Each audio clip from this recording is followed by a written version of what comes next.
5 mail-order brides were being sold off in a saloon, until a lonely rancher kicked down the door and changed everything.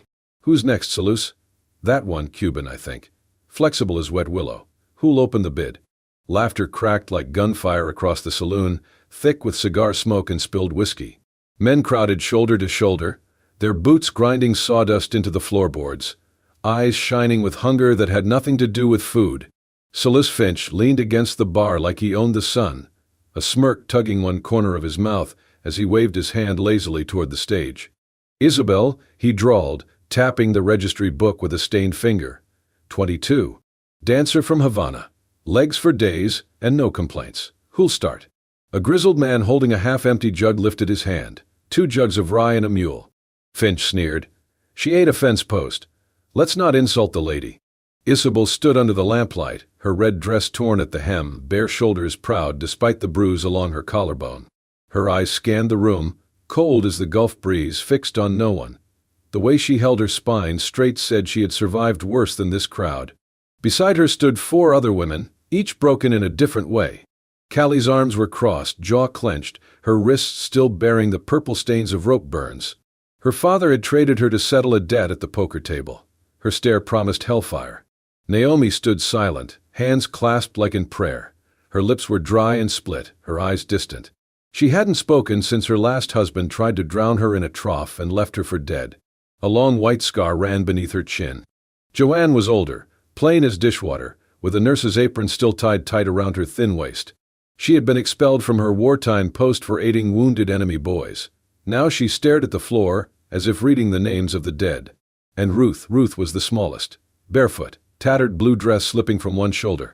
Her tangled hair looked as if it had never met a brush. Locals called her haunted, claimed she whispered to wind, and slept with her eyes open. Her gaze stayed fixed on the swinging doors, not pleading, not angry, just waiting. That was when they opened. The piano had gone quiet hours ago, but the thud of boot heels across wood drew every eye. A tall figure filled the threshold, long coat dusted with trail grime, hat shadowing his face. He moved like someone who didn't mind if he got shot, just preferred not to. "Evening," Jeb Hawkins said. His voice was rough, like river rock rubbed smooth by years. "Got a delivery in town. Thought I'd stop in for a drink." Finch chuckled, gesturing grandly. "Well, Hawkins, you're just in time for the show. Pick your poison. Ladies tonight." Jeb didn't laugh. His eyes traveled to the women at the stage, resting first on Isabel, then Callie, Naomi, Joanne, and finally on Ruth. His brow twitched just a little. The girl was no older than 20, pale and shaking, her fingers wrapped around the frayed hem of her dress like a lifeline. A man behind Finch reached up suddenly, grabbing a handful of Ruth's hair. "Let's see the teeth on this one," he jeered. "Bet she bites." The shot cracked like lightning. The bottle in his hand exploded, spraying glass and whiskey across his shirt. He yelped, stumbled back. Smoke curled from the barrel of Jeb's revolver, which he had drawn so fast most men hadn't seen him move. "Don't touch her," Jeb said quietly. The room froze. Finch blinked. "You just shot a bottle," he said carefully.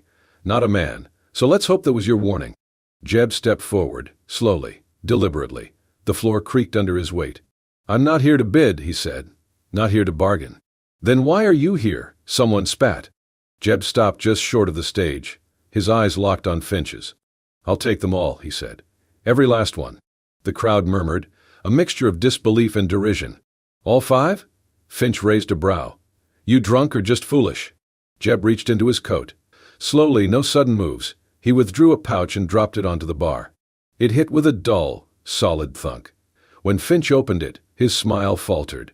Inside was silver, real silver, not coins shaved thin but full rounds, gleaming under the light.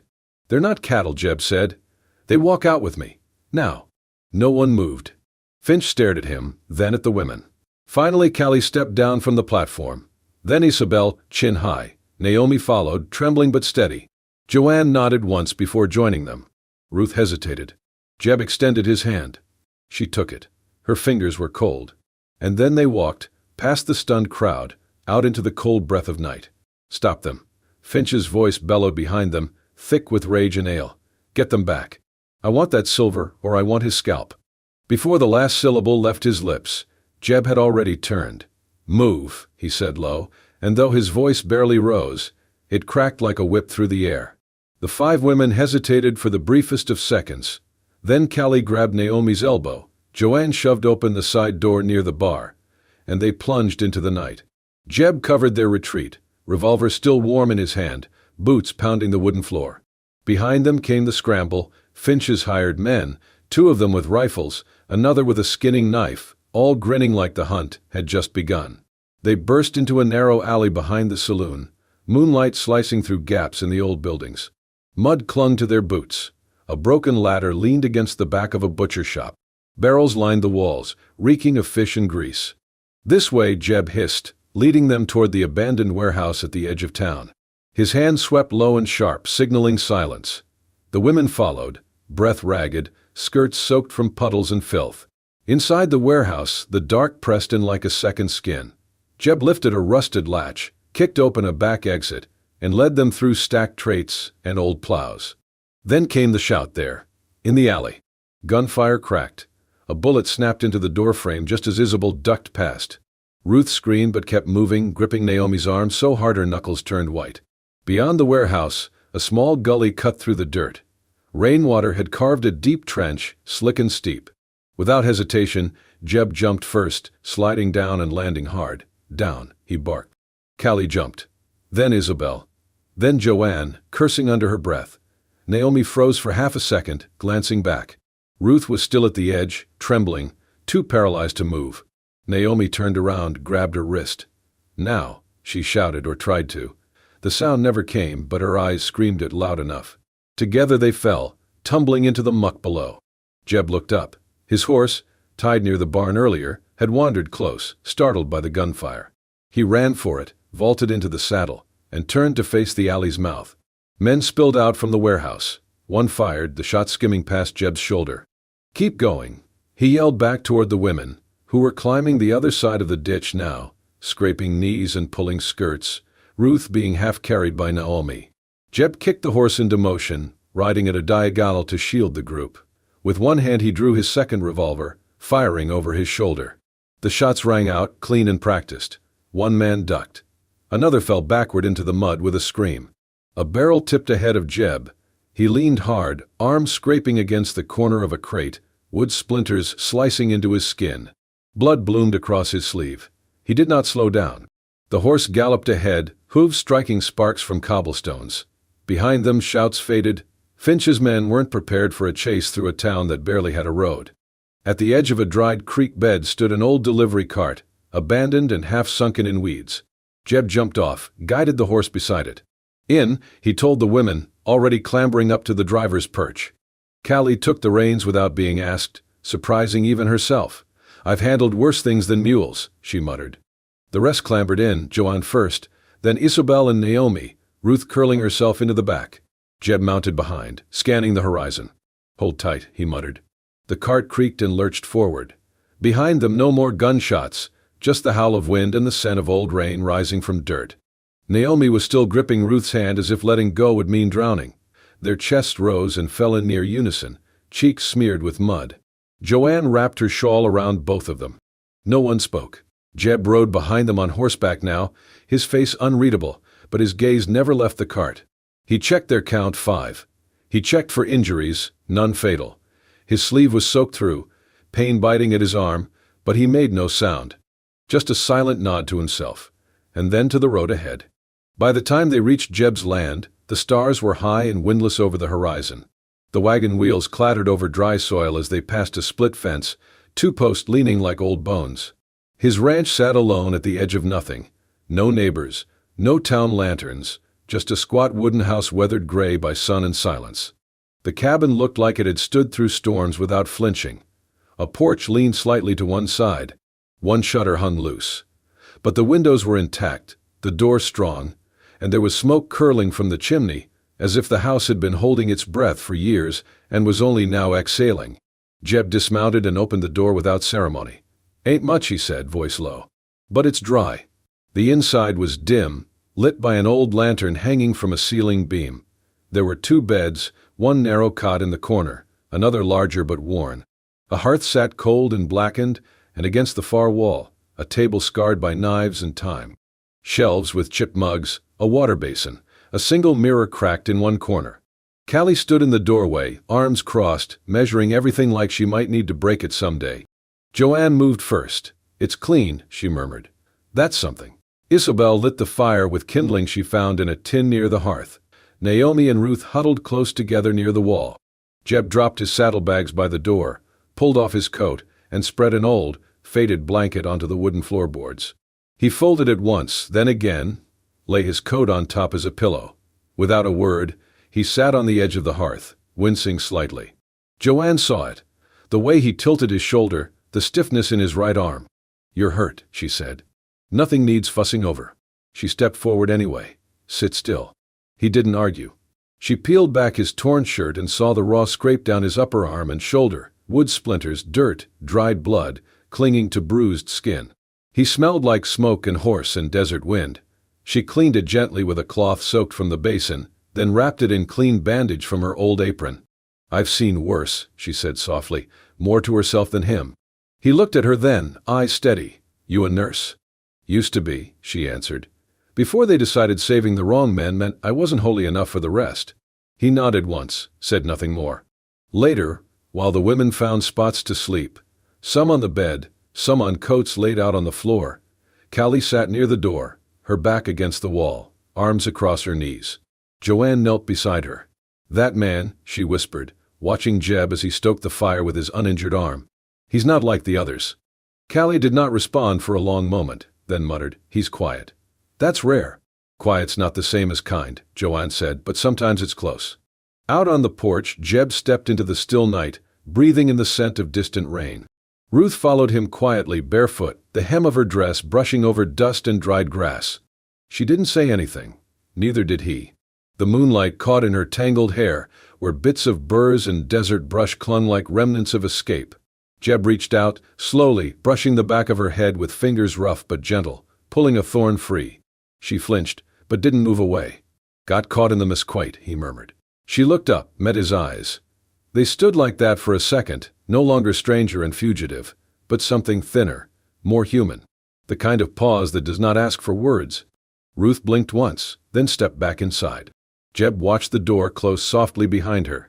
He stayed out a while longer, listening to the wind carry coyotes' howls across the prairie, like a warning too tired to bite. Inside the house, no one cried, no one prayed. But for the first time, the silence did not feel like punishment. It felt like breathing. The sun rose slow that morning, casting a dull red haze across the plain, as if it had changed its mind about shining. Jeb was already outside, splitting wood with steady, deliberate swings when he spotted a rider far off, a lone figure raising a trail of dust atop a chestnut mare. He looked like any courier from town, but the tight grip on a folded letter, and the way his eyes darted to the house said something else. The rider dismounted stiffly near the old gate, boots crunching dry earth. "You Jackson Hawkins?" he asked. Jeb paused, wiped the sweat from his brow, and nodded once. "Letter from the town council," the man said, his voice uneasy. "They're concerned about the women you got living here." Jeb didn't take the letter right away. "What kind of concern?" "They say it ain't proper, that you got no right keeping them. Some folks claim you stole them off Finch." "They're not property," Jeb said, voice low, steady. Still the courier continued, glancing nervously toward the porch. "They're talking about sending men. Law or not, when people get stirred up, things turn fast." Jeb finally took the paper but didn't unfold it. He looked toward the cabin. Naomi stood inside the doorway, half in shadow, eyes wide and unblinking like a deer smelling thunder. "Tell them we heard," Jeb said. "Tell them we're not hiding." The man gave a silent nod, mounted his horse, and rode back the way he came, faster this time. That night they read the letter by lamplight. Joanne held it with gloved fingers, careful not to crease it. The glow flickered across her face, casting shadows like cracks. "Return of unlawfully detained persons," she read aloud, each word like a nail. "Violation of community moral standards. Immediate compliance requested. Failure to comply may result in formal action sanctioned by church and civic authority." Callie stood up so fast her chair skidded back. "They call us detained," her voice cracked. "They want us to go back to that filth. To Finch?" "They don't see us," Isabel said, her tone bitter. "They see gossip, a stain on their prayers." Callie clenched her fists, pacing like a storm trapped in a small room. "Let them come. I'll show them what fear feels like." "No," Joanne said, rising slowly, her voice firmer than anyone expected. "That's not what we need." Callie turned to her, furious. "Then what? Sit still until they burn us alive?" "We don't need to burn anything," Joanne answered. "We need to exist, stay, live, quiet, visible, undeniable. That's how we fight." Later, Jeb sat on the porch sharpening his knife, each stroke a thought. Clouds rolled in from the west, thick with threat. He watched the tree line, senses open, waiting. Inside, Naomi checked every window latch. Ruth sat by the hearth, unraveling a thread with calm, precise hands. Isabel gripped a broom handle like a weapon. Joanne folded fresh bandages into a tin. Then came the scent, oil, sharp, wrong. Glass shattered in the back room. A shout from Callie. "Fire." They ran outside. Flames licked up the side of the old storage shed, fast and hungry. Behind the blaze moved shadows, men with torches, faces half hidden in smoke. Jeb did not hesitate. He ran for the flames. 2 attackers met him. One swung a rusted axe. Jeb ducked, slammed into the second, knocked him down hard. The axe came again. Jeb caught the handle mid-swing, twisted, punched, and drove his head into the man's nose. Blood flew. The second attacker clawed at Jeb's neck. Jeb turned, elbowed him sharply, and shoved him backward into darkness. A splash followed. The well. Then a scream. Ruth was being dragged across the yard, one man yanking her arm. She kicked, twisted, cried out. Isabel didn't think. She grabbed a broken post, charged, and swung. The blow landed with a sickening crack. The man shouted, reeled back. Ruth fell to her knees. Naomi rushed to her, pulling her away. Smoke thickened. The attackers scattered. Jeb smothered the fire with a soaked blanket, stamping it out one spark at a time. When it was done, the shed was scorched but standing. They gathered on the porch, silent, breath ragged. Joanne wrapped Ruth in a coat. Callie's knuckles bled. Naomi gently wiped soot from Isabel's face. Jeb leaned on the railing, sweat and ash clinging to him. No one spoke. Inside, they left the door cracked open, just an inch. Not because they weren't afraid, but because fear no longer got to close the door. The bell tolled over town like a funeral march, slow, deliberate, drawing in the righteous and the curious alike. Word had spread quick. Finch was calling for justice, armed with papers and fire in his voice. He claimed Jeb Hawkins had unlawfully taken 5 women from his establishment and turned them into something indecent. The town called it a prayer meeting, but everyone knew it was more, an unofficial trial dressed up in scripture. By the time the first hymn should have started, the church was full. The pews groaned under the weight of folks who hadn't stepped foot in holy ground since Christmas. Pastor Lindley stood stiff behind the pulpit, looking more hostage than host, his hands gripping a stack of papers Finch had forced into them. Finch sat smug in the front pew, legs crossed, hair slicked, his best coat freshly pressed. He held a leather ledger against his chest like it was scripture.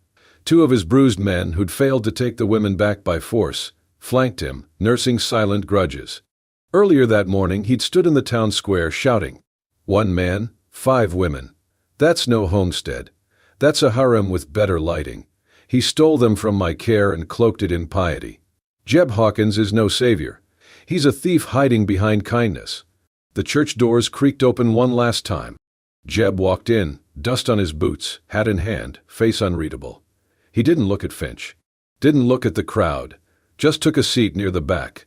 The 5 women didn't follow him in, but the memory of their presence, of what they'd endured, hung thick in the air. Pastor Lindley cleared his throat. We've gathered today under concern. Allegations of unlawful detainment, of moral deviation. Mr. Finch believes his rights have been violated. Finch stood slow and theatrical. He held the ledger high, signed, sealed, witnessed. Those women were under contract, legal binding. I gave them shelter, food, work. He gave them lawlessness. The crowd murmured, torn between church manners and town gossip. Jeb stood, slow and sure. Where I come from, he said, voice carrying without effort, people ain't paper. Finch scoffed. Tell that to the 5 women sleeping under your roof. Jeb walked forward, stepped past the pews, and climbed the steps to the altar. He reached into his coat, pulled out a folded sheet, and dropped it on the pulpit. The original contract. The very paper Finch was trying to weaponize. Paper doesn't save people, Jeb said, eyes steady. People do. Gasps fluttered through the room. Finch's face reddened. You don't get to decide what's legal. No, Jeb said, but I get to decide what's right. From the side door, Naomi appeared. She walked slowly, hands shaking just slightly, holding a small chalkboard. She stepped to the front and turned it around. Scrawled in white chalk were 4 words. Freedom does not ask permission. A hush spread across the congregation, thick as fog. Finch exploded. This is a circus. No, Joanne's voice came calm and strong from the back. The circus was yours. Selling fear and calling it safety. Calling it work. Calling it salvation. Finch turned, seeking allies. But heads lowered. Eyes looked away. No one stepped forward. Callie entered next, arms crossed, fading bruises still visible along her jaw. You fed us fear, she said clearly. He gave us firewood. That's the difference. Finch turned to Pastor Lindley. You're letting this stand? The pastor stared at the contract, then at Naomi's chalkboard, then at Jeb. Finally, he spoke. This church will not be used as a courtroom today, nor a cage. Finch's mouth tightened. His jaw twitched. He gripped the ledger tighter and stormed down the aisle, boots thudding against the wooden floor, echoing like judgment. He didn't look back. And though no one clapped, no one cheered, every soul in that room understood what had shifted. The women were no longer silent. And the town, for the first time, chose to listen. The days that followed the church meeting settled into a rhythm as steady as breath. No more torches, no more threats at the gate, only the low hush of wind sweeping across the plains, and the thrum of simple labor filling the spaces where fear had once lived. Jeb rarely spoke unless it mattered. He mended fences, hauled water, fed the hens before sunrise. But there were things he noticed, the way Ruth limped slightly when the weather turned, the way she always tried to walk behind the others, so no one would hear the drag of her heel across the floorboards. He said nothing of it, just watched. That evening, while the women were inside preparing supper, Jeb sat alone in the barn. Ruth's shoes rested in his lap, worn nearly through, soles flapping, one heel bent inward like it had long since given up trying to do its job. She had never complained, never asked for new ones, just kept walking. With the help of a small knife and a square of good leather from the tack box, Jeb reshaped the inner lining, added padding where her ankle rubbed raw, and reshaped the heel to balance her gait. His fingers moved slow but sure, not rushed. The kind of care that came from understanding pain you could not erase, only soften. He left them outside her door just before dawn. Ruth found them at sunrise. She bent down, fingers trembling slightly as she picked them up, then sat on the steps to slide them on. They fit not just her feet, but her, the way no gift ever had. She looked up. Jeb stood across the yard, feeding the horse, pretending not to watch. But when she turned fully toward him, shoes quiet on the porch, their eyes met. She didn't smile. She cried. Not loud. Just enough that her shoulders shook. Callie, stepping outside with a basin of laundry, saw it. She paused mid-step, then turned back into the house, finding Joanne at the sink. She's crying, Callie said softly. Joanne wiped her hands on a towel. Ruth? Callie nodded. He fixed her shoes. Didn't say a word, just left them there like it was nothing. Joanne smiled faintly. To her, it's everything. She deserves it, Callie whispered. I just hope she believes that someday. Inside, Ruth sat for a long time, running her fingers over the stitches. Naomi passed by, paused, then knelt beside her. She did not speak. She only placed her hand gently on Ruth's shoulder and nodded once, slow and certain. Ruth leaned into the touch, like a bird finding a branch that would hold. That night, around the dinner table, the mood was quieter than usual, not somber, just full. Isabel hummed a tune under her breath, while stirring the stew. Callie mended a shirt at the corner of the room, her hands moving without hurry. Ruth kept glancing at Jeb. And Jeb, in his usual way, kept glancing back. No declarations were made, no love confessed. But when Ruth passed him the bread, their hands touched just long enough to say, I see you. I trust you. I do not need more than that. Later, after supper, Ruth lingered by the porch while the others cleared dishes. Jeb came outside with his coffee, sat beside her without invitation. The silence between them was not awkward. It was patient. Familiar. My mother used to say, he said at last, you can tell a man's worth by how he cares for things that can't speak. Ruth looked down at her shoes. They're not perfect, he added, but they'll hold. She nodded. They're the first thing that ever has. And in that moment something passed between them, not romance in the storybook sense, not fiery or urgent, but something truer. A promise without pressure. A feeling stitched together, quiet as the thread he'd used to make her shoes whole again. The wind returned that night with a sharp bite, curling across the hills like it carried warning. Jeb was checking the fence line. a gnawing feeling in his chest. From the porch, faint laughter spilled from the cabin, Ruth telling Naomi about stars that sang if you listened close enough. Then the horses stirred, stamping, snorting. Then the smell. Smoke. Jeb turned. Flames were crawling up the stable roof, crackling dry wood into fire. Black smoke spiraled skyward. From the tree line, shadows emerged, figures with torches, rifles glinting. Finch had come back. This time he brought war. Jeb ran. Inside, the women were already moving. Isabel grabbed a pail and shouted, "The horses." Despite her limp, Callie and Joanne ran for the well. Ruth screamed for Naomi, who had gone outside earlier and hadn't returned. Isabel vanished into the thick smoke. Inside the barn, a horse kicked wildly, trapped. Isabel coughed, struggling to reach the latch. A timber above her cracked. Jeb burst in, took the beam on his shoulder, shoved it aside. Isabel clutched the horse's lead, dragging it out with Jeb's help. She collapsed outside, soot-streaked, coughing. "I got him," she rasped. Joanne wrapped her in a blanket. Ruth had gone after Naomi, spotted her near the chicken coop, smoke rising behind her. Ruth ran, skirts catching on bramble. Then Finch stepped out of the smoke. "She belongs to me," he shouted, grabbing Ruth's wrist. She tried to pull back, but Jeb was already there, rifle swinging. It slammed into Finch's ribs. They hit the dirt, fists flying. Jeb fought with years of grief behind each blow. Finch punched back, split Jeb's lip, but Jeb did not fall. He tackled Finch, snarled, "You think you can buy people, then burn what you can't keep." Finch spat blood. "You think you're better?" "I don't think," Jeb growled. "I choose." Finch reached for a blade, but Jeb caught his wrist, twisted, and slammed him into the ground. He raised his rifle stock. Finch coughed, face pale. "Do it," he said. "Prove you're just like me." Jeb froze, then lowered the weapon. "You're not worth remembering." Behind him, Ruth and Naomi emerged from the shed. Naomi coughed hard, but she was safe. Joanne rushed to help. Callie and Isabel stomped out flames with wet blankets. The barn had burned, but it stood. Jeb dragged Finch to the edge of the ranch, tied him to his own horse. "You ride," he said, "and never come back." Finch didn't argue. Just spat in the dirt and rode off. As dawn crept over the land, they stood in the ash, bruised, blackened, breathing. Callie sat beside Isabel, holding her hand. Joanne leaned her head briefly on Jeb's shoulder, then stepped aside so Ruth could come closer. No words. Only breath. Arms wrapped around one another. The barn had burned, but what mattered was still standing. Spring came slow that year, but when it arrived, it stayed. The ash from the fire had been cleared. New beams replaced the ones that burned. A fresh coat of whitewash covered the cabin walls. And yet, what had changed most wasn't the wood, or the roof, or the fields, but the people inside them. No one left.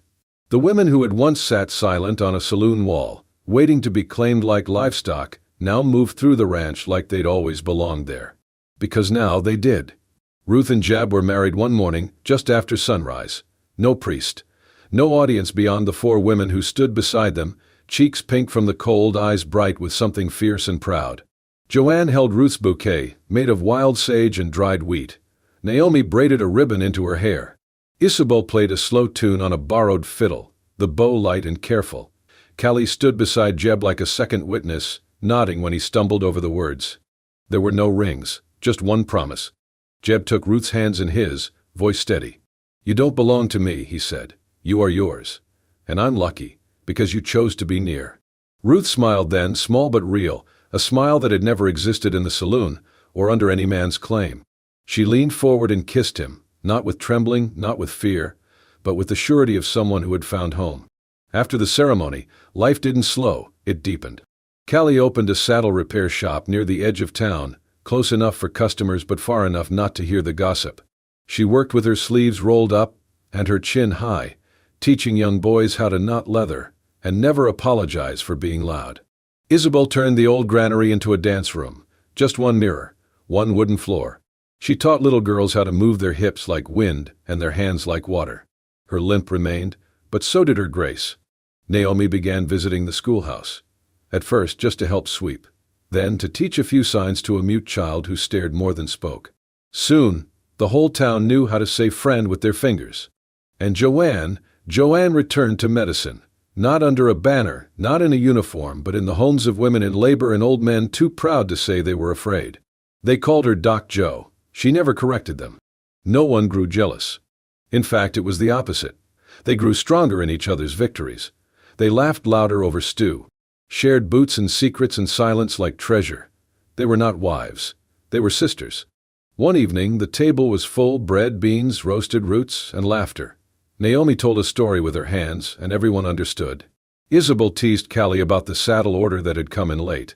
Joanne threatened to make everyone drink her bitter tonic. And Ruth, hair braided and cheeks flushed, leaned into Jeb's shoulder with the ease of someone who knew she'd never have to ask permission to do so. Jeb raised his cup, tapped it once against the table. "To peace," he said. They all nodded. Later that night, Ruth stood at the porch rail, looking out toward the ridge. The stars blinked, soft and distant. Behind her, Jeb joined her, quiet as ever. She didn't turn. "You still glad?" she asked softly. He didn't answer right away. "Then, every day. Because you're not mine. And I'm proud just to be near." Ruth looked at him then, eyes full. "That's what love is supposed to feel like, isn't it?" He nodded. "Not a chain. A choice." They stood together a little longer, listening to the wind curl through the grass like a lullaby. Tomorrow the horses would need feeding. The shed needed paint. And life would go on, not perfect, not easy but real. But tonight, they had each other. And that, in the soft hush of the morning light, was everything. Out here, in the dust and silence of the Wild West, not every story ends with fireworks. Some end with a quiet porch, the creak of a rocking chair, and the kind of love that grows from courage, not conquest. Jeb did not ride in to save anyone. He simply stood where no one else did, and made room for the broken to become whole again.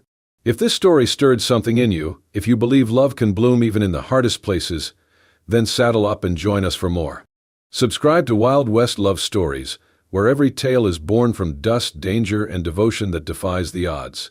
Until next time, ride safe, and love even safer.